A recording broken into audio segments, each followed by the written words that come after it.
Bonjour à tous les amis, bienvenue dans cette balade. Aujourd'hui, je suis désolé, je suis juste en bas d'une voie de chemin de fer.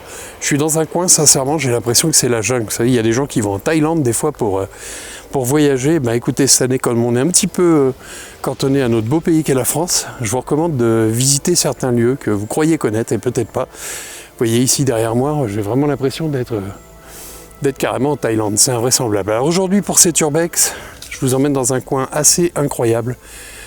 J'ai nommé des carrières, alors je ne vais pas vous les situer bien qu'elles soient de notoriété publique, mais vous les reconnaîtrez peut-être, des carrières qui ont servi pendant la Seconde Guerre mondiale, d'entreposage. Enfin, les Allemands en ont fait un bunker assez énorme, ils ont tout fortifié, ils ont tout renforcé pour stocker les fameuses fusées V2, qui malheureusement, les Anglais ont fait connaissance avec ces armes balistiques. Ça mesurait 14 mètres de long, ça faisait 2500 km, ça pouvait parcourir ça. Et malheureusement, les Anglais en ont pris plein la figure. Donc cet endroit ici était prévu pour en stocker 700. En réalité, aucun V2 n'est venu stationner ici. Les Allemands avaient perdu la guerre avant, tant mieux. Mais savez que si ces fameux missiles étaient arrivés jusqu'ici, ça aurait peut-être changé le cours de la guerre, parce que des armes balistiques comme celle-ci, effectivement, il n'en existait pas encore. Vous voyez, je tourne un petit peu parce que vraiment, on est dans un décor de cinéma. Je vais vous montrer un petit peu après d'autres entrées de carrières qui ont été évidemment converties militairement, mais qui ont gardé l'aspect authentique de ces fameuses carrières. Et vraiment, c'est incroyable à voir. Je vous emmène avec moi pour cette balade. Merci une fois de plus d'être là. Et on se retrouve à l'intérieur. À tout de suite. Et voilà les amis, c'est ici que je vous récupère. Après quelques petites acrobaties quand même. Et vous allez voir que cette petite pépite là de carrière, vous voyez, on est vraiment au pied de...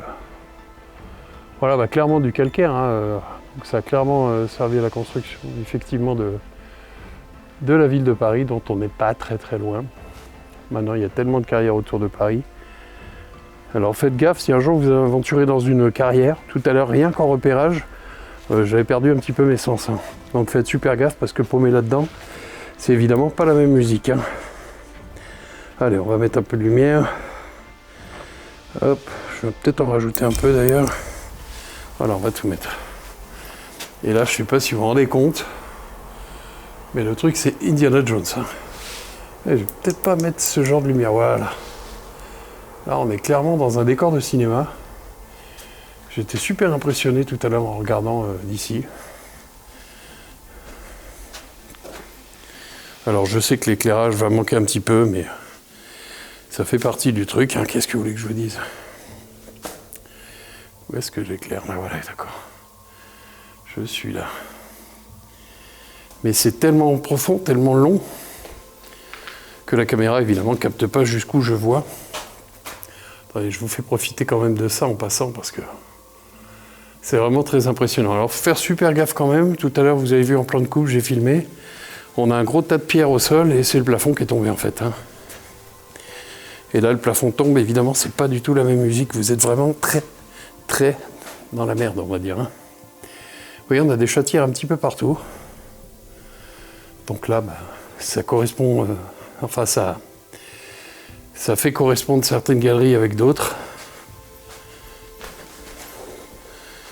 Écoutez, vous savez pas, je vais pas trop commenter, je vous laisse juste, je vous montre juste les images. Vous voyez, c'est carrément une cathédrale de pierre. C'est très très impressionnant. Allez, continue un petit peu la balade.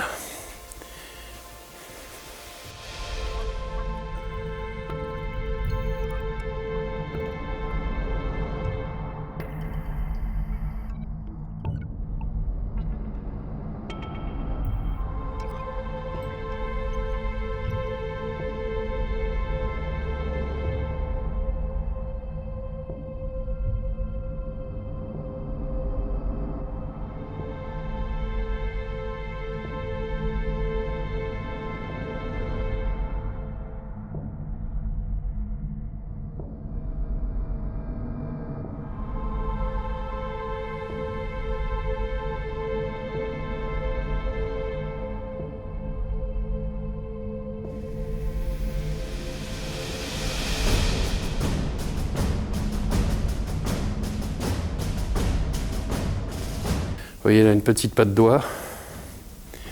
selon le coin que vous prenez, c'est pas du tout le même chemin de retour.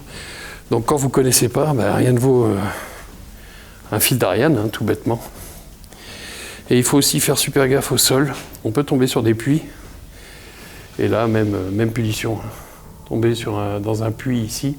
Alors la température est incroyablement fraîche, il doit y avoir une dizaine de degrés. J'arrive de dehors, il y a 31. Voilà. Donc voilà, pas bon se baigner dans le coin, ça c'est sûr. Enfin, pour ceux qui aiment, hein, ça peut être un délire. Vous voyez un petit peu tout ce qui a été muré là. Là, on est clairement sur d'autres correspondances à ces carrières. Regardez ça. Je vous assure que c'est clairement un décor de cinéma. Hein.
C'est en 1942 que l'armée allemande s'installe dans cette carrière et bétonne à tout va pour pouvoir installer sa gare de stockage notamment de ses missiles V2.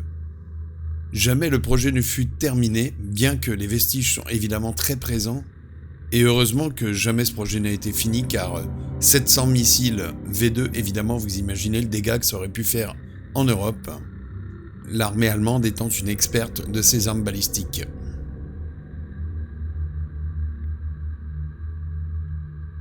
Aujourd'hui, il en reste ce très très vaste complexe, qui n'était pas le seul en France d'ailleurs, mais celui-ci est particulièrement grand, puisque l'étendue des galeries souterraines à cet endroit peut aller jusqu'à 15 km de long. Les repérages de cette carrière avaient déjà été faits en 1938 par les Allemands, nous n'étions pas en guerre. Des Allemands s'étaient présentés comme industriels, simplement pour visiter la carrière et se mettre au fait des techniques d'extraction des Français. Évidemment, ils appartenaient à la 5e colonne et déjà ils prenaient des renseignements, ils avaient l'idée évidemment, quant au côté très très vaste de cette carrière, de pouvoir en faire quelque chose de militaire, ce qui fut fait en 1942, non achevé, mais bien commencé en tout cas.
Et comment vous dire, après avoir déambulé une bonne paire d'heures dans ces entrailles de la Terre, hein, tout simplement, je vous garantis que de voir la petite lumière que vous voyez devant moi se profiler, ça fait quand même très plaisir. On est vraiment fait pour vivre à l'extérieur, les amis. Hein.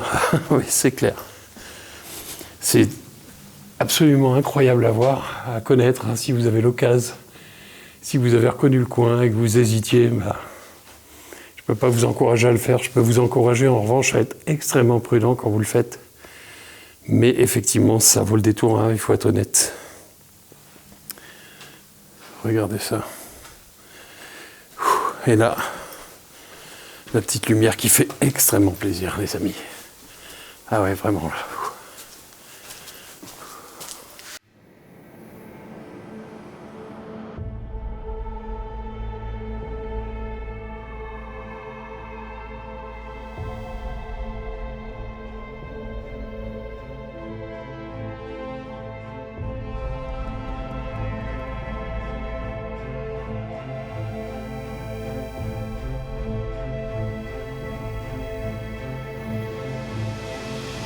Voilà les amis, c'est fini pour cette urbex qui vraiment valait le détour, incroyable endroit.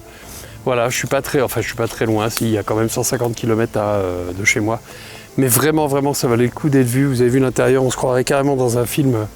Voilà, les décors sont prêts, hein. Si un réalisateur a envie de tourner, il peut y aller, tout est prêt. Voilà, juste à décrasser un peu les murs des tags. Mais pas besoin de décor, hein. Vraiment, le naturel est incroyablement beau. On est tout près de Paris, il fait super beau à l'intérieur. Je viens de prendre un bon coup de frais, hein. Je vous dis, il y a une dizaine de degrés, je ressors, on est à 30-31. On le sent bien passer, hein. On sent bien l'écart. Bon, j'espère que ça ne me vaudra pas une crève. Et même si j'avais la crève, vraiment, ça valait le coup, hein. Je vous dis à très bientôt en tout cas. Merci de m'avoir suivi jusqu'ici. Et je vous laisse en image avec ces magnifiques carrières. Salut!